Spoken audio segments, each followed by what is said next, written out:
नमो अरियन्ताणं नमो सिद्धाणं नमो आयर्याणं नमो वज्रायाणं नमो लोहे सौवसावणं ऐसो पंच नमुकारो सौवपावपणासणो मंगलानं च सौवेशीं परमं वै मंगलम् मंगलम भगवान वीरो मंगलम गौतम प्रभु मंगलम स्थूलभद्राद्या जैन धर्मोस्तु मंगलम।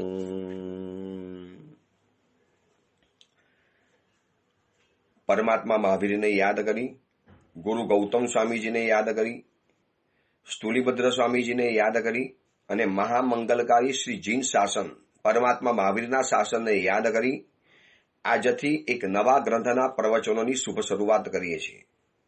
ગૌતમ પુચ્છા ગ્રંથનો સ્વાધ્યાય પરિપૂર્ણ થયો। લગભગ 225 જેટલા પ્રવચનોના ફલક ઉપર વિસ્તાર ઉપર એ ગ્રંથને આપણે માણ્યો, આસ્વાદ્યો, उनका स्वाद लिया, उनको चखा। बहुत गहराई से एकदम डीपली આપણે ગૌતમ પુચ્છા ગ્રંથનો સ્વાધ્યાય કર્યો। હવે આજથી એક નવા ગ્રંથના સ્વાધ્યાય તરફ આપણે જઈ રહેલા છીએ। ચાતુર્માસના દિવસો, આરાધનાના દિવસો, સાધનાના દિવસો, સ્વાધ્યાયના દિવસો, સરસ મજાની આરાધનાના વાતાવરણ ચારેકોર છવાઈ ગયું છે। આકાશમાંથી વરસાદ વરસ્યો અને જેમ ચારેકોર આખી ધરતી હરિયાળી બની ગઈ, લીલીછમ બની ગઈ। જે પર્વતો સૂકા ભટ્ટ હતા એની ઉપર પણ કૂંપર ફૂટી ઉઠી, એની ઉપર પણ લીલાશ છવાઈ ગઈ। પાણીના ઝરણા પણ વહેવા માંડ્યા, ખાલી થયેલી નદીઓ પણ ભરાવા માંડી, ડેમ છલકાવા માંડ્યા, નદી, નાલા, તલાવ, કુવા, સરોવર બધું જ ઉભરાવા માંડ્યું। બસ પરમાત્માની જીનવાણી દ્વારા પણ આપણે જ આવા લીલાછમ બનવું છે। જે કોરા ધાકોર હતા, થોડાક સુકાઈ ગયેલા, થોડા સૂકા ભટ્ટ બનેલા, થોડે સુખે હુએ થે, વાપસ વરી પાછા હરિયાળા બનવું છે। અને એના માટે આપણે આજથી પ્રવચન શરૂ કરીએ છીએ। શ્રી અંબર ચરિત્ર એટલે કે પ્રવચનનો વિષય રહેશે એક પુણ્ય પુરુષની પરાક્રમ કથા, એક ભાગ્ય પુરુષની ભવ્ય કથા। એક સરસ મજાનો આ ગ્રંથ જૈન શાસનના ખજાનાની અંદરમાં આવા સેંકડો ગ્રંથો પડેલા છે। એક પછી એક ગ્રંથના સ્વાધ્યાય કરતા કરતા આપણે આગળ વધતા ગયા।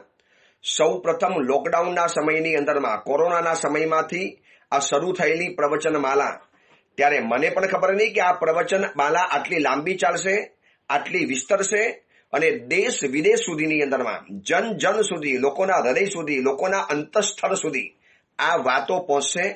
એક શરૂઆત કરેલી પુણ્ય અને પાપની વાતોથી, ત્યાર પછી સાન્તાક્રુઝના ચાતુર્માસની અંદરમાં તરંગવતી ચરિત્ર અને અર્હનનીતિ ગ્રંથ, ત્યાર પછી સરેલાવાડી સુરતના ચાતુર્માસની અંદરમાં ઋષિદત્તા ચરિત્ર અને એની સાથે સાથે સમુદ્ર વહાણ સંવાદ ગ્રંથ લીધેલો હતો। ત્યાર પછી આગળ વધતા ગયા અને અલગ અલગ પ્રવચનોની ધારામાં આગળ વધતા ગયા। પ્રેમની પ્રદક્ષિણાના પ્રવચનો થયા। ત્યાર પછી પુણ્યનું મેરુ પર્વત એવા ધન્યકુમારના પ્રવચનો થયા। આ ગૌતમ પુચ્છા ગ્રંથના પ્રવચનો થયા। વચ્ચે પણ બીજા પ્રવચનો થતા ગયા। એવા અનેક ગ્રંથોનો સ્વાધ્યાય કરતા કરતા આજે આપણે એક નવો ગ્રંથ શરૂ કરીએ છીએ, અંબર ચરિત્ર। કથા તો બતાવીશ, ગ્રંથ તો આપણે શરૂ કરીશું। કેટલા દિવસ ચાલશે મને પણ ખબર નથી। હું કોઈ પ્લાન લઈને નથી આવતો, બસ હૃદયમાંથી જે વાતો નીકળી એ લોકોના હૃદય સુધી પહોંચાડવી છે, લોકોના દિલો દિમાગ સુધી પહોંચવી છે। જ્યારે સાંભળનારો વર્ગ તૈયાર છે, તત્પર છે, ઉત્સુક છે, જિજ્ઞાસુ વર્ગ આ વાતોને સ્વીકારવા વધારવા તૈયાર છે, તો શું કામ પછી પાછી પાની કરવાની? તકલીફ તો થોડીક પડે છે। સુરત ત્રિકમનગર સંઘની અંદરમાં ચાતુર્માસ છે। રોજ સવારે અહીંયા પ્રવચનનો સમય છે 7:30 થી 8:30, એટલે બહુ વહેલી સવારે ઉઠી પ્રતિક્રમણ કરી, પડિલેહણ કરી, જાપ કરી, જીનાલયમાં ચૈત્યવંદન કરી અને ત્યાર પછી ઓડિયો પ્રવચન કરું અને ત્યાર પછી શ્રી સંઘમાં નીચે પ્રવચન કરવાના। પણ એ શ્રમ પણ ગમે છે, આ શ્રમ પણ મીઠો લાગે છે। મીઠા લાગ્યા તે આજના ઉજાગરા। જે રીતે લોકોનો રિસ્પોન્સ, લોકોની જે વાતોને વધામણીની જે વાતો આવે છે, ખૂબ આનંદ થાય। ગ્રંથના પ્રવચનો તો આપણે શરૂ કરીશું, પરંતુ એની પહેલા કેવી રીતે આ ગ્રંથો આપણા સુધી પહોંચ્યા, કયા માધ્યમથી પહોંચ્યા, કેવા કેવા મહાત્માઓએ આના માટે બલિદાન આપ્યા, જાણ પાણી એક કર્યા, જાન ફેંસા નહીં કરી, ત્યારે આપણી સુધીની અંદરમાં આ પવિત્ર ગ્રંથો પહોંચેલા છે. વચલો વિકટ સમય આવી ગયો આપણા હિન્દુસ્તાન આર્યાવર્ત દેશ ઉપર. બહુ વિકટ સમય આવી ગયો. કઈ કમનસીબ પર હતી ખબર નથી. સાહસિક રાજાઓ હતા. આકાશને આંબી શકે એવું એ લોકોની પાસે સત્વ, ધૈર્ય, ધીરજ, તાકાત અને પરાક્રમ હતું. છતાં પણ એકતાનો અભાવ, ફાટફૂટ આ બધાનો ફાયદો ઉઠાવી સૌ પ્રથમ મોગલો આ દેશની અંદરમાં આવ્યા અને હિન્દુસ્તાનની અંદરમાં આવી અને એ લોકોએ રાજ્ય તો કર્યું. ચલો આ દેશ હતો, પ્રેમથી બધાને વધાવવા તૈયાર. આ હિન્દુસ્તાન છે, એટલો ભલો ભોલો આ દેશ છે. આ દેશના વાસીઓ એટલા ભલા ભોરા છે કે થોડો પ્રેમ જોયા પછી માણસ બધું જ ભૂલી જાય છે. અને આ લોકોએ જોયું કે આ હિન્દુસ્તાનના વાસીઓના દિલ બહુ ભોરા છે, બહુ સરળ છે, બહુ નિષ્કપટ છે, બહુ નિર્દંભી છે. એને થોડા ઘણા વાતોની એમાં લપેટીશું અને આપણને આ બધું જ મળી જવાનું. અને એ વખતે ચરમ સીમા ઉપર પહોંચેલી હિન્દુસ્તાનની સંસ્કૃતિ, એની સમૃદ્ધિ, એનો વૈભવ, એની અપાર શક્યતાઓ, અપાર તાકાત. ભલે આજે આપણા નામે એક પણ પેટન્ટ નથી. આજે યુટ્યુબ ગણો, ટ્વિટર ગણો, ફેસબુક ગણો કે વિમાનની શોધ ગણો કે પછી કોઈ પણ સારી વસ્તુઓ, પછી જાત જાતની ગેમ્સ વગેરે પણ ગણો, કોઈ હિન્દુસ્તાનની શોધ નથી. બધું જ વિદેશી વસ્તુઓ ઉપર આપણે આકર્ષાયેલા છીએ. પણ આ દેશની અંદરમાં એક તાકાત હતી કે આકાશમાં ઉડતા વિમાનો પણ આપણે દેશની અંદરમાં બનાવી શકતા હતા. એવા પુષ્પક વિમાનો હતા. એવા કોકસ નામનો એક વૈજ્ઞાનિક હતો કે જે કોઈ પણ જાતના પેટ્રોલ વગર, કેરોસીન વગર, તૈલીય સાધન વગર માત્ર યાંત્રિક રચનાઓ દ્વારા એ કોકાસ આકાશની અંદરમાં વિમાનો ઉડાડી શકતો હતો અને ઉડે એવા વિમાનો બનાવી શકતો હતો. આ નક્કર વાસ્તવિકતા હતી. પ્રાચીન ભારત વર્ષ નામના પુસ્તકો વાંચી લેજો. આ હિન્દુસ્તાનના ખજાના, એના મરી મસાલા, એની સમૃદ્ધિ, એની તાકાત, એનો પાઠશાલાનો વૈભવ, એનો જ્ઞાન ખજાનો, એના ઋષિ મુનિઓ, એના સાધુ સંતો, એની ધર્મની વ્યવસ્થા, એની સામાજિક વ્યવસ્થા, એની પારિવારિક વ્યવસ્થા, એની આર્થિક વ્યવસ્થા, આ બધી જ ચરમ સીમા ઉપર હતી. દેશ સંસ્કૃત હતો, સમૃદ્ધ હતો, એકદમ સંબંધ રહેલો હતો. પણ થોડોક સમય ગયો અને વધુ પડતી સમૃદ્ધિ, વધુ પડતી સત્તા, વધુ પડતી એક શાંતિ અને સલામતીએ એક વિકૃતિ પેદા કરી અને રાજાઓ અય્યાસી પાક્યા, વિલાસી થવાની અંદરમાં ગયા. અને આ વિલાસી રાજાઓની તાકાતને જોઈ અને એ લોકોની નબળી કડીને પરખી અને એકાદ માણસને ફોડી અને આ દેશની અંદરમાં ધીરે ધીરે લોકો સત્તા જમાવવા માંડ્યા. અફઘાન આવ્યા, તારતર આવ્યા, હુણ આવ્યા, શક આવ્યા, મોગલો આવ્યા, અંગ્રેજો આવ્યા અને આ બધાએ આવીને હિન્દુસ્તાનને ફોલી ખાધું. એની સમૃદ્ધિને બટકા ભરીને ખાવા માંડ્યા. એની સમૃદ્ધિ, અપાર સમૃદ્ધિ ઉઠાવીને લઈ ગયા. આ દેશ પાયમાલ બન્યો. છતાં પણ જો આજે તાકાતવાળો ગણાય છે, આજે આ દેશની પાસે આવી તાકાત છે, તો વિચારો એ સમયની અંદરમાં શું તાકાત હશે. કોઈ જૂના ગાણા ગાવા નથી. આ કથા તો બતાવીશ, અંબર ચરિત્ર, એક પુણ્ય પુરુષની પરાક્રમ કથા, એને તો આપણે જાણીશું. પણ આ ગ્રંથો કયા માધ્યમથી આપણા સુધી પહોંચ્યા. 2000 વર્ષની હિન્દુસ્તાનની આ ગુલામી, કારમી હાલાકી, ભયંકર રીતે આપણે ત્રાસ સહન કર્યો, ભયંકર ત્રાસ. અને આ ગુલામીના સમયની અંદરમાં આ દેશે પોતાની સંસ્કૃતિ તો ગુમાવી, સમૃદ્ધિ તો ગુમાવી, પણ એક સાહિત્યનો જે વારસો હતો, સાહિત્યનો જે ખજાનો હતો એ પણ ગુમાવી દીધો.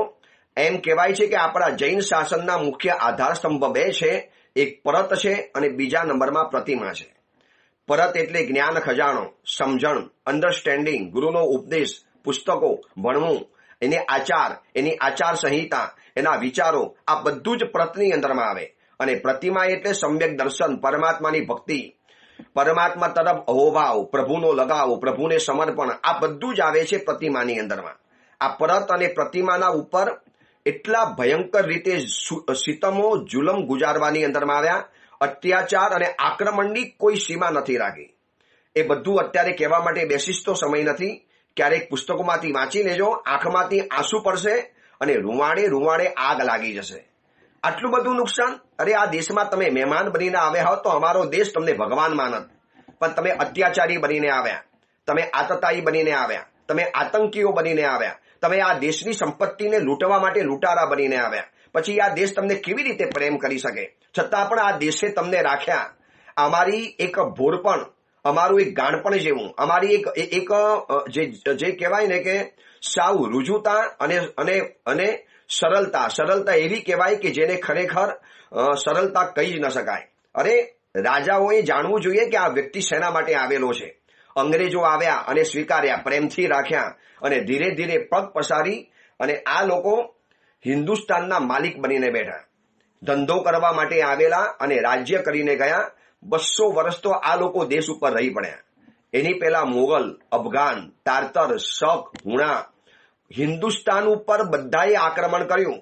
પણ ઇતિહાસનો એક પ્રસંગ લાવી બતાવો કે હિન્દુસ્તાને બીજા દેશ ઉપર આક્રમણ કર્યું હોય.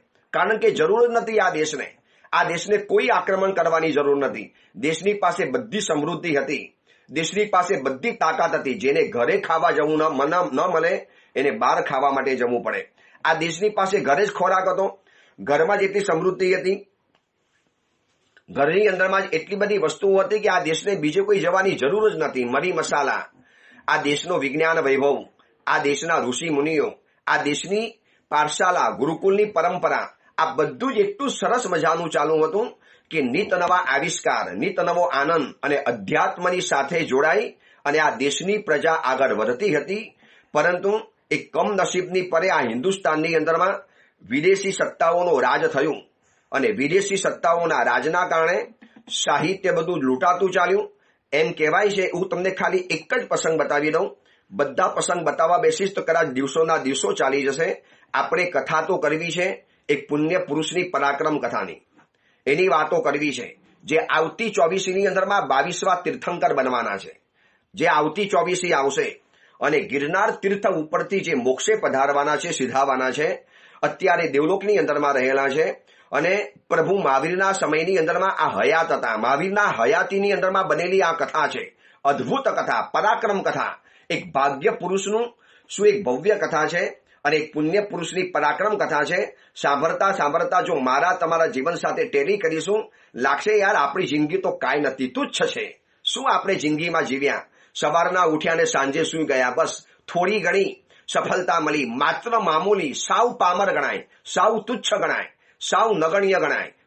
કોઈ એને નોંધ લેવા તૈયાર નથી અને આવી સફળતાનો કેફ કરી, અભિમાન કરી અને રાતના સુઈ જાય કે બસ આજનો દિવસ પરિપૂર્ણ કર્યો.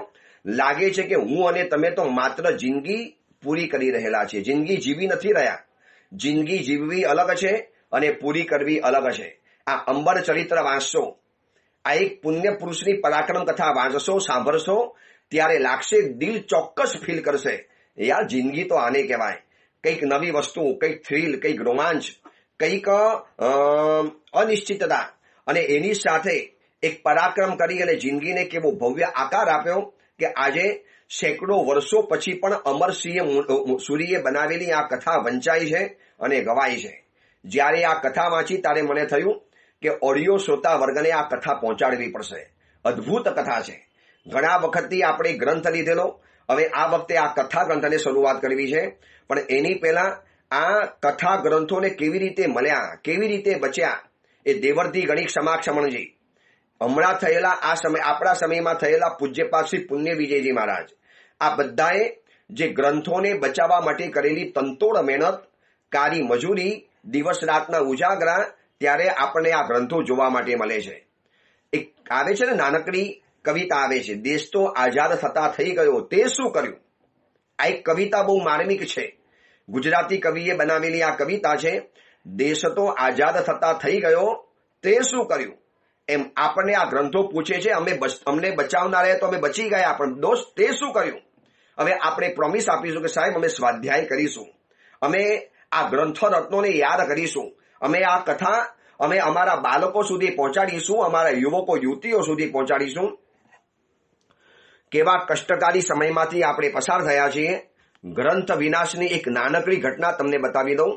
વિક્રમ સંવત 1353ની આસપાસ, મતલબ 1353 વિક્રમ સંવતની વાત કરું છું, એની આસપાસની અંદરમાં અલ્લાઉદ્દીન ખિલજી આ દેશની અંદરમાં આક્રમક બનીને આવ્યો. ઘાતક, ક્રૂર, હત્યારો, નાલાયક, બદમાશ, બલાત્કારી, બધી જ રીતે સુરોપૂરો. અને એનો સેનાપતિ હતો બખ્તિયાર ખિલજી. અને બખ્તિયાર ખિલજીને બિહાર પ્રદેશ જીતવા માટે મોકલ્યો. એમાં નાલંદા વિદ્યાપીઠ રસ્તાની અંદરમાં આવી. એ સમયની અંદરમાં સમૃદ્ધિ, સંસ્કાર, સંપત્તિ અને વિદ્વત્તા અને જ્ઞાનની ટોચ ઉપર રહેલી આ નાલંદા વિદ્યાપીઠ હતી. હજારો પંડિતો ત્યાં ભણતા હતા અને સેંકડો વિદ્યાર્થીઓ ભણતા હતા. પરંતુ એક તમને કમનસીબીની વાત કરું, આપણા દેશની અંદરમાં સમૃદ્ધિની જેટલી વાત થઈ, સંસ્કૃતિની જેટલી વાત થઈ, કદાચ આપણે એટલા સુરક્ષાની અંદરમાં કાચા પડ્યા છે. આજે પણ એ જ થઈ રહેલું છે. આ અગ્નિવીર યોજના જે મૂકી છે નરેન્દ્ર મોદી સાહેબે, એ આપણા યુવકોને અગ્નિવીર યોજનાના માધ્યમે એક લડાયક મિજાજ એને લડતા આવડવું જોઈએ. હવે અહીંયા હજારો પંડિતો હતા, સેંકડો વિદ્યાર્થીઓ હતા, એ લોકો શાસ્ત્રોમાં પારંગત હતા, પણ શસ્ત્ર હાથમાં પકડતા નતા આવડતા. અરે એની સામે આ લોકો જો ઝઝુમ્યા હોત, થોડા ઘણા શહીદ થયા હોત, થોડા ઘણા મર્યા હોત, પણ આ સાહિત્ય વારસો શું બચી ગયો હોત? પણ એમ કહેવાય છે કે હજારો પંડિતો અને સેંકડો વિદ્યાર્થીઓની હત્યા કરી દેવાની અંદરમાં આવી. વિદ્યાપીઠના 400 ઓરડા હતા, 400 કમરાની એ નાલંદા વિદ્યાપીઠ હતી, એને ધ્વસ્ત કરી દીધી. અને એને સૌથી મોટો વિશાળ જ્ઞાન ભંડાર, એની હજારો લાખો પુસ્તકો, હસ્તપ્રતિઓ સળગાવી નાખી. અને ત્યાર પછીના સમયની અંદરમાં ત્યારે ત્યાં લોકો જે રહ્યા અને એ મુસ્લિમો મોગલોને ભોજન પાણી કરવા માટે લાકડા તો ક્યાંથી લાવે? આ તૈયાર હસ્તપ્રતિઓને ભોજન માટે બારતા ગયા, પોતાના ભોજનના ઈંધણ માટે બારતા ગયા. 6 મહિના સુધી આ બારવાનો ક્રમ ચાલેલો છે. વિચારજો કેટલી બધી હસ્તપ્રતો હશે. અને આના પછી થોડા સમયની અંદરમાં એક આનંદ તીર્થ નામના હિન્દુ સંન્યાસી ઉત્તર ભારતનું ભ્રમણ કરવા નીકળ્યા હતા. આ એ સમયની વાત છે. ન મોબાઈલ, ન ટેલિફોન, ન કોઈ એવા જમાના મીડિયાના કે સમાચાર મળે. અને નાલંદા વિદ્યાપીઠને જોવા માટે આવ્યા અને જોયું તો બધું ભગ્ન, જલી ગયું હતું, બધું ખંડિયર બની ચૂકેલું હતું, હસ્તપ્રતો રાખ બની ગયેલી હતી. અને આ જોયા પછી એમનું હૃદય રડી ઉઠ્યું. અને સંસ્કૃતની અંદરમાં એમને જે બનાવ્યું છે એમાં શ્લોક મૂકેલો છે, ઉત્સન્નમ પ્રાયશ સર્વમ કોપી અંશો ન વિદ્યતે. નાલંદા વિદ્યાપીઠ લગભગ નામશેષ થઈ ગઈ છે, એક નાનકડો અંશ પણ જોવા માટે મળતો નથી. ઉત્સન્નમ પ્રાયશ સર્વમ કોપી અંશો ન વિદ્યતે, કોઈ પણ અંશ જોવા નથી મળતો, બધું જ નામશેષ, બધું જ ખતમ થઈ ગયું છે. હજી બીજી વાત બતાવું, આ દેશની અંદરમાં ચલો મોગલો તો આવ્યા, વિધર્મીઓ તો આવ્યા, આતતાઈ બનીને આવ્યા, આતંકીઓ બનીને આવ્યા, એને તો ખતમ કર્યું. પરંતુ એમ કહેવાય છે એક ઉલ્લેખ પ્રમાણે અંગ્રેજો ભારતની અંદરમાં આવ્યા, આ અંગ્રેજોની ગુલામી આ દેશની અંદરમાં લાગી એની પહેલા ભારતની અંદરમાં 5 કરોડ હસ્તપ્રતો હજી મોજૂદ રહેલી હતી. આટલો બધો વિનાશ થયો, કારો કેદ વર્તાઈ ગયો, ભંડારોના ભંડારો જલી ગયા, મંદિરોના મંદિરો ખાતમાં બોલાઈ ગયા, સંપ્રતિ રાજાએ બનાવેલી પ્રતિમાઓના ભુક્કા કરી દેવાની અંદરમાં આવ્યા, આપણા શત્રુંજય જેવા તીર્થોને લૂંટવાની અંદરમાં આવ્યા, ભાંગીને ભસ્મ કરી દેવાની અંદરમાં આવ્યા. ચારે કોર જ્યાં પણ મંદિરો દેખાયા, જિનાલયો દેખાયા, હિન્દુઓના મંદિરો દેખાયા, જૈનોના દેરાસરો દેખાયા અને ભાંગીને ભુક્કા કર્યા, માલ સામાન ઉપાડીને ગયા. આબુ ખતમ કર્યું, જીરાબલ્લા ખતમ કર્યું, જગન્નાથપુરીનું મંદિર ખતમ કર્યું, શત્રુંજય તીર્થ ખતમ કર્યું, આ બાજુ સોમનાથ મહાદેવ મંદિરને ખતમ કર્યું. આવા તો સેંકડો મંદિરોને ખતમ કર્યા. રામ જન્મભૂમિ જે બાબરી મસ્જિદ પહેલા બની ગયેલી, અસલમાં તો રામ જન્મભૂમિ હતી, એ મંદિરને તોડીને બાબરે ત્યાં મસ્જિદ બનાવી દીધેલી હતી, એને પણ ખતમ કર્યું. આ બાજુ જોવો દ્વારકા અને મથુરા અને કાશીની અંદરમાં હજી પણ એ જગ્યા ઉપર મસ્જિદો ઉભી રહેલી છે. આપણને રોજ આ બધી છે ને કલમ કથા યાદ કરાવ્યા કરે છે. હજી પણ કેટલા આપણે બંધાયેલા છીએ કે એને આપણે હટાવી પણ નથી શકતા અને કંઈ કરી પણ નથી શકતા. તો એ સમયમાં તો કેવી રીતે કરી શકવાના હતા જ્યારે રાજ એમનું ચાલુ હતું. અને એમ કહેવાય છે કે અંગ્રેજો આ દેશની અંદરમાં આવ્યા ત્યારે 5 કરોડ હસ્તપ્રતો મોજૂદ રહેલી હતી. પરંતુ જાળવણીનો અભાવ, આપણે એના માટે કોઈ જાગૃત ન બન્યા. એ તો ભલું થજો પુણ્ય વિજયજી મહારાજનું, ચતુર વિજયજી મહારાજ, પૂજ્યપાલ જંબુ વિજયજી મહારાજ, કે આ બધા મહાત્માઓ જાગૃત બન્યા, બચાવવા માટે કોશિશ કરી. લક્ષ્મણભાઈ ભોજક, પુણ્ય વિજયજી મહારાજ, આ બાજુ ચતુર વિજયજી મહારાજ, આ બાજુ જીન વિજયજી મહારાજ, જંબુ વિજયજી મહારાજ, આવા કેટલા જ્ઞાન પીપાસુ મુનિવરો અને શ્રાવકોએ ભગીરથ પ્રયત્ન કર્યો અને એમાંથી જેટલી બચે એટલી બચાવી. અને વિચારો કે 5 કરોડ હસ્તપ્રતિઓ હતી અને અંગ્રેજો જ્યારે આ દેશમાંથી ગયા ત્યારે એ લોકો એટલી બધી પ્રતો કામની ઉપાડી ગયા, હસ્તપ્રતો લૂંટીને ગયા. છેલ્લે આપણી પાસે માત્ર 50 લાખ બચી. આ ઇતિહાસ બતાવું છું આપણી એક કરુણતાનો. આ જાણવા જેવું છે કે આ ગ્રંથો કેવી રીતે આપણા સુધી પહોંચ્યા. 5 કરોડ પ્રતો જે લઈ ગયા, બચેલી પ્રતો ચલો ઓલી જલાવી નાખી એ તો ગઈ, એમાં કેટલી કથાઓ હશે, કેવા મજાના સરસ ગ્રંથો હશે, કેવા સરસ મજાના પ્રવચન આપી શકાય એવા સુંદર મજાના ચિંતનીય, મનનીય અને ચોંટદાર ગ્રંથો હશે.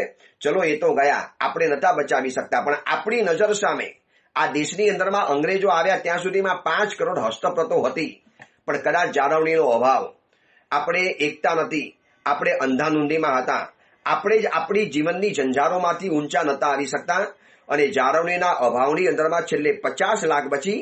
એમાંથી અત્યારે અમદાવાદની એલડી ઇન્સ્ટિટ્યૂટ એની પાસે 80,000 પ્રતો ક્રમશર ગોઠવેલી છે, અને એમાંથી 40,000 જેટલી તો દુર્લભ કક્ષાની છે. આ બધાની જાળવણી પુણ્ય વિજયજી મહારાજે કરી, આ બધાને સંભાળ્યું, એનો કેટલોગ બનાવ્યો, એને વ્યવસ્થિત ગોઠવી, એનું લિપ્યંતર કરવાનું કામ જેટલું થાય એટલું કર્યું. ચતુર્વિજયજીએ સાથ આપ્યો, લક્ષ્મણભાઈ ભોજકે સાથ આપ્યો. આ બધો ઇતિહાસ વાંચવો હોય તો વાંચી લેજો, પુસ્તકોની અંદરમાં છે. અને એમ કરતા કરતા કરતા આ ગ્રંથના સુધી આપણે પહોંચી શક્યા છીએ. ત્યારે આપણે આવા ગ્રંથો જોવા માટે મળે છે. આજે ઇરિયાવૈયા, લોગસ, નમુથુણમ, જીવિચાર, નવતત્વ, દંડક, લઘુ સંગ્રહણી, કેટલાક ગ્રંથો સંસ્કૃત, પ્રાકૃત, આ પ્રવચનના ગ્રંથો જે તમને મહાત્માઓ સંભળાવે છે. અલગ અલગ ચોમાસાની અંદરમાં દરેક મહાત્માઓ અલગ અલગ ગ્રંથો લેતા હોય છે. મેં ત્રિકમનગર સંઘના ચાતુર્માસની અંદરમાં સંઘના પ્રવચનોમાં સમાધિ શતક ગ્રંથ લીધેલો છે, મનની સમાધિના મહામંત્રો, અને ઓડિયો પ્રવચનની અંદરમાં આ અંબર ચરિત્ર, એક પુણ્ય પુરુષની પરાક્રમ કથા. આવતીકાલથી કથા તો આપણે શરૂ કરીશું, પરંતુ આપણે નક્કી કરો કે મારે પ્રત અને પ્રતિમાના ઉપાસક બનવું છે. હવે જેટલું પણ સાહિત્ય બચ્યું છે, જેટલું પણ શ્રુત બચ્યું છે, જેટલું પણ તત્વજ્ઞાન મારી પાસે મોજૂદ છે, મારે બચાવવું પડશે. અને બચાવવા માટે છાપવાની જરૂર નથી. તમે એમ નહીં માનો કે હું એક લાભ લઈ લઈશ, એકાદ ગ્રંથ છપાવી દઈશ, એકાદ ગ્રંથને હસ્તલિખિત દ્વારા લૈયાઓ દ્વારા લખાવી દઈશ અને 1000 વર્ષ ટકી જવાનું. દોસ્ત, એ તો ભંડારમાં ટકી જવાનું. કોઈ પણ ગ્રંથ ટકે છે એના સ્વાધ્યાય દ્વારા, એને ભણવા દ્વારા, એને વિચારવા દ્વારા, એને જાણવા દ્વારા, અને આપણે એને પોતે વાંચન દ્વારા, આના દ્વારા ટકતો હોય છે. આજે આપણી સુધી ઇરિયાવૈયા કેમ પહોંચી? આપણા પિતાજીને આવડતી હતી, એમના પિતાજીને, એમના પિતાજીને, એમના પિતાજીને, અને પરંપરામાં ચાલતા ચાલતા ચાલતા લાખો વર્ષોથી ઇરિયાવૈયા, નમુથુણમ, લોગસ આ સૂત્રો આપણા સુધી પહોંચ્યા. આટલા ભયંકર અત્યાચારમાં પણ 2 પ્રતિક્રમણ 5 પ્રતિક્રમણ ખોવાયા નથી. કેમ? કારણ કે જીભ ઉપર રમતા હતા, લોકોને આવડતા હતા. હવે હું તમને કહું, પુસ્તકો બચાવીશું અને આપણે જો ભણીશું જ નહીં તો પુસ્તકો બચી ગયા, અને આવતીકાલે નહીં ભણીએ તો આવતીકાલે કોઈ નવો આતતાઈ આવશે, કોઈ નવો આક્રમણખોર આવશે. હજી આ દેશની અંદરમાં એવી બધી ઘણી ગેરવ્યવસ્થાઓ છે કે કેટલાક સમાજના જોર એટલા વધતા જાય છે કે ડર લાગે છે કે આવતીકાલે વળી પાછું આ રિપીટ ન થાય મોગલોનું સામ્રાજ્ય. માનો એ આવી ગયું અને વળી પાછું બધું નષ્ટ કરી લીધું. હવે ભંડારની અંદરમાં 1000 વર્ષ ચાલે એવી પ્રતોમાં તમે લખાવેલું હસ્તલિખિતો પાસે, આજે લૈયાઓ પાસે લખાવડાવે છે, અને બહુ મોટા કામ ચાલે છે. પણ જો ગોખીશું નહીં, ભણીશું નહીં, તો તમને ખબર છે ભંડારમાં નષ્ટ પામેલો ગ્રંથ કોઈક જીવવા ઉપર રમતો હશે તો પાછો આવી જશે. પણ લોકો ભણ્યા નહીં હોય અને ભંડારમાં બચેલો ગ્રંથ શું કરવાનું જ્યારે ભંડાર જ નહીં હોય તો આ ગ્રંથને સ્વાધ્યાય તરીકે આપણે પસંદ કર્યો છે. અંબર ચરિત્ર, એના પ્રવચનો સંભળાવીશ, એના માટે તો આ પ્રવચનમાલા શરૂ કરી છે. પણ આજથી નક્કી કરો કે મેં આ જો ઇતિહાસ જાણ્યો, આ એક કરુણ કથા જાણી, આ તો કાંઈ નથી, મેં તમને ખાલી માત્ર એક નાનકડી ટોચ બતાવી છે. હજી જો આ લાંબો ઇતિહાસ કહેવા માટે બેસું તો એક તમે સાંભળી પણ નહીં શકો, એટલો ભયંકર કલંક કથા આપણા માથા ઉપર લાગેલી કે આપણા જ ગ્રંથો, આપણું સાહિત્ય હજી અંગ્રેજોના ગયા પછી પણ જો 5 કરોડ હસ્તપ્રતો આપણા હાથમાં હોય અને એમાંથી માત્ર 50 લાખ જો આપણે બચાવી શકતા હોઈએ, અને બાકીની જર્મની જેવા વિદેશોના દેશની અંદરમાં જો પગ કરી ગઈ હોય અને આપણે કશું જ ન કરી શક્યા હોઈએ અથવા તો પાછી મંગાવી પણ ન શકતા હોઈએ, તો કદાચ આપણે શું શબ્દમાં આપણે જાત માટે વિચારવું એ આપણને ખબર નથી પડતી. આવું કેમ થયું હશે? કારણ કે પ્રત અને પ્રતિમાની અંદરમાં તે સમાજ થોડો કાચો પડ્યો છે. આર્થિક વ્યવસ્થા, પારિવારિક વ્યવસ્થા, જવાબદારીઓ, વ્યવહારો આ બધાની અંદરમાં ગરાડૂબ બની ગયા. એટલે બચેલો, ખૂચેલો, ખટેલો, છેલ્લે વધેલો સમય આપણે પ્રત અને પ્રતિમાને આપીએ છીએ. નક્કી કરો 5 પ્રતિક્રમણ ભણીશ, બે પ્રતિક્રમણ ભણીશ, થોડું ઘણું તત્વજ્ઞાન આવી કથાઓ જાણીશ, મારા દીકરાઓ સુધી પહોંચાડીશ અને આ રીતે લોક જબાનથી લોક મુખે ગવાતી આ કથા આગળ વધતા વધતા વધતા હજારો વર્ષો સુધી જીવંત બને છે. કદાચ એના પુસ્તકો ભલે ભસ્મ થઈ જાય, પરંતુ લોક જીભે આ રમતી કથા, લોક મુખે ગવાતી આ કથા, આ લોક કથા બની જાય, સાહિત્ય કથા બની જાય અને ઘર ઘરની અંદરમાં એ કથા ગુંજતી બની જાય. આવું કરશું તો જ આપણે સાચી સાહિત્યની સેવા કરી ગણાશે. બાકી એકાદ ગ્રંથ છાપી દેવો અથવા તો આ પ્રવચન સાંભળી લેવા અને આપણે માને ગુને બસ મેં જ્ઞાનનો સ્વાધ્યાય કરી લીધો, ઠીક છે, એક નાનકડો સંતોષ મળશે, પરંતુ હૃદયની અંદરમાં એક હાશકારો થાય, એક થાય કે નહીં મેં પણ મારા જ્ઞાન સાહિત્યને બચાવવામાં કંઈક યોગદાન આપ્યું, મેં પણ આના માટે કંઈક કરી છૂટ્યો. આ કથા હું તમને સંભળાવીશ, હજારો લોકો આ કથા સાંભળશે, એ લોકો બીજા હજારો લોકોને ફોરવર્ડ કરશે. આમ કરતા કરતા અત્યારે લગભગ 1 લાખ, 1.25 લાખથી ઉપર લોકો સુધી આ પ્રવચન પહોંચે છે. તો આ રીતે પ્રવચનો આગળ પહોંચતા ગયા, ફોરવર્ડ થતા ગયા. એવી રીતે તમે તમારા દીકરા દીકરીઓને આ કથા સંભળાવતા ગયા, આ વાતો બતાવતા ગયા, એના મગજમાં આ વાત સ્ટોર થઈ, એના દીકરાને બતાવશે, એના પરિવારને બતાવશે. આમ કરતા કરતા કેટલા વર્ષો સુધી આ બધી જ વાતો બાબતો સ્ટોર થઈ જવાની, સલામત બની જવાની. એકલા ભંડારના કબાટોની વચમાં પુસ્તક સલામત છે એવો આપણે સંતોષ માનવા જેવો નથી. ભાઈ એ તો પુસ્તક સલામત થઈ ગયું, જ્ઞાન સલામત કેવી રીતે થવાનું? પુસ્તકને કબાટની અંદરમાં મૂકી રાખશું તો પુસ્તક સલામત થવાનું, પણ જ્ઞાન તો માણસ ભણીને પ્રાપ્ત કરી શકે એમ છે. બસ આ જ્ઞાન પ્રાપ્ત કરવાનો એક અવસર આવ્યો છે ચોમાસાની અંદરમાં. આ કથાને આપણે શરૂ કરીશું. આવતીકાલથી કથાની અંદરમાં આપણે પ્રવેશ કરી લઈશું. શું કથા છે, કેવી કથા છે, કઈ રીતે આ કથા આપણી પાસે પહોંચી એનો ઇતિહાસ તો આપણે જાણી લીધો. પંડિત અમરસુરીએ રચેલો આ ગ્રંથ અને એનો કથાનાયક છે અંબર, એક વીર પુરુષ છે, એક પરાક્રમ પુરુષ છે. એને કેટલી જાતના પુરુષો હોય છે અને આ કથાની અંદરમાં બીજી કેટલી કથાઓ છુપાયેલી છે. આ એક કથાની અંદરમાં બીજી 30 કથા છુપાયેલી છે. હું તમને આવતીકાલે બતાવીશ 30 કથાના નામ. કથા એક જ છે, પણ વાંચતા વાંચતા એમ લાગશે કે જાણે હું 30 કથાને જાણું છું, 30 કથાને સાંભળું છું. અને એ રીતે અદ્ભુત આ કથા, રોમાંચક કથા, થ્રિલર કથા. તમે કદાચ કોઈ એવી મૂવી જોઈ હશે, સસ્પેન્સ મૂવી, અને એ જોતા પણ તમને કદાચ જે રોમાંચ નહીં થયો હોય એના કરતા વધુ રોમાંચ આ અંબર ચરિત્રના પરાક્રમો સાંભળીને, વીર અંબરના પરાક્રમો સાંભળીને, જે આવનારી 24ના તીર્થંકર છે, પરમાત્મા છે. કદાચ એવું પણ બની શકે એ 22માં તીર્થંકર જ્યારે બનવાના હોય, દેવકૃત તીર્થંકર નામના તીર્થંકર બનવાના છે. અને કદાચ આપણે એમને જોઈએ પણ ખરા અને એ વખતે યાદ આવે કે આપણે આમની કથાને બહુ વર્ષો પહેલા સાંભળેલી હતી. તીર્થંકરનો આત્મા છે, પણ એક સમય છે કર્મનો ઉદય છે અને દરિદ્ર છે, ભિખારી છે, બિલકુલ બિસ્માર હાલતની અંદરમાં છે, બિલકુલ આર્થિક રીતે ઝીરો અવસ્થાની અંદરમાં છે. અને પછી કેવી રીતે આગળ વધી અને જીવનની સર્વ સમૃદ્ધિઓ પ્રાપ્ત કરે છે. સર્વ સમૃદ્ધિ તીર્થંકરનો આત્મા છે. હવે જે 3 ભવની અંદરમાં તીર્થંકર થવાના છે, પરમાત્માના મહાવીરના સમયની અંદરમાં હતા, અત્યારે દેવલોકની અંદરમાં છે અને ત્યાંથી ચવી અને તીર્થંકર થવાના. એટલે તીર્થંકર થવા પહેલાના 2 ભવ પહેલાનો આત્મા કેટલો નિર્મલ હોય, કેટલો પવિત્ર હોય. અને શું એક તીર્થંકરની કથાને આપણે જાણીશું, એક રોમાંચ થશે, એક આનંદ થશે. એ તીર્થંકર જ્યારે બનશે ત્યારે એ તીર્થંકર તરીકે ભલે આપણે કદાચ એને જોઈ નહીં શકીએ, પણ આજે મનોમન વંદન તો કરી શકીશું એ 22માં તીર્થંકરને, કે જ્યારે આપ તીર્થંકર થશો ત્યારે કોઈ ખૂણાની અંદરમાં હું ભરાયેલો હોઉં તો આપ દયા કરી મને બચાવજો. એટલી દયા કરજો કે આને મારું ચરિત્ર સાંભળ્યું હતું, આને મારું ચરિત્ર બોલ્યું હતું, આને મારું ચરિત્ર લોકો સુધી પહોંચાડેલું હતું. આ અંબર ચરિત્ર, બસ એની કથામાં આપણે આવતીકાલે પ્રવેશ કરીશું. આ જે આપણે ઇતિહાસ જાણ્યો એ તો બહુ ટૂંકો ઇતિહાસ છે, પણ આ સાહિત્ય જેટલું આજે છે એને જો આજે આપણે ભણી લઈએ, જાણી લઈએ, વાંચી જઈએ તો જ સુરક્ષા થવાની છે. બાકી ભંડારમાં તો આજે હજારો પુસ્તકો છે. સુરતમાં ઉમરા ભંડાર છે, એના ભંડારની અંદરમાં તમે જાઓ, સેંકડો પુસ્તકો રહે, હજારો પુસ્તકો રહેલા છે. મહાવીરે ધામ જે નવું બન્યું છે વૈયાવસ તીર્થ, એની અંદરમાં પણ લગભગ 1,00,000-2 લાખ પુસ્તકોનો એક ભંડાર બનવાનો છે. આવા ભંડારો તો બની જશે, સરસ મજાના બની જશે. દરેકે પોતાના ઉપાસયોમાં મજાના ભંડારો તો બનાવી દીધા છે, પરંતુ એ ભંડાર પુસ્તકો માટે છે. જ્ઞાન તો આપણે ભણીશું તો જ સુરક્ષિત બનવાનું. તો જ જ્ઞાનની પરંપરા આગળ વધવાની. બસ એવી પરંપરા આપણે આગળ વધારીએ. એ જ મંગલ કામના મંગલ ભાવના.